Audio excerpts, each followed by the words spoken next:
কাহিনী করে না প্রিয়, সারা বাংলাদেশের মানুষ জানে মাননীয় প্রধানমন্ত্রী শেখ হাসিনা উনি দেশকে ভালো রাখার জন্য, উনি দেশের উন্নত করার জন্য এত কিছু করেছে এবং ইলিশ মাছ পাঠিয়েছিল ভারতে। এখন আপনারা এই সরকার, এই চাকরি খুঁজতে এসে সরকার হয়ে যাওয়া সরকারকে বলছি, আপনারা কোন সুবিধা পাওয়ার জন্য ইলিশ মাছ পাঠাচ্ছেন ভারতে? আমি একটু জানতে চাই, জাতি জানতে চাই। আমরা তাকে ভালোবেসে, ভালোবাসা দিয়ে, সম্মানের সাথে দেখে আনতে চাই। আমি বঙ্গবন্ধুর সৈনিক, আমি আমার মন থেকে ভালোবাসি। আমি একটা চকলেটও খাইনি, সরকারের কোনো টাকা আমি একটা চকলেটও খাইনি। কেন জানেন? কারণ আমি তো ভালোবাসি, আমি কোনো বিনিময়ে আসছি না, আমি কোনো স্বার্থের জন্য আসি না।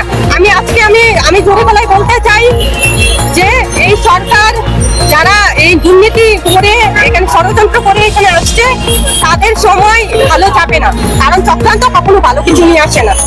আমার নেত্রী ভালোবেসে দেশকে অনেক উন্নত করেছে, সেই সুযোগটাই আল্লাহ ফিরিয়ে দিবে। আমি এটা বলতে কথায় পিটাইলে যে এরকম ব্যথা, তারা মধ্যে পিটাইলে একই ব্যথা। আপনারা বলতেছেন পালানো, অসম্মান করে কোনোদিন কাউকে নিয়ে কথা বলবেন না। কারণ কি জানেন, কাউকে ছোট করলে কেউ নিজে বড় হয়ে যায় না। এই যে বলতেছে যে দুর্নীতি করেছে, মানে অনেক বাজে বাজে মানে কথা বলছে, তারাই অকৃতজ্ঞ। আমি মনে করি যারা অকৃতজ্ঞ তারাই মানে আমার নেত্রীকে নিয়ে বাজে কথা বলবে, যারা মানে অশিক্ষিত মূর্খ তারাই বাজে কথা বলবে। আমি এটাই মনে করি।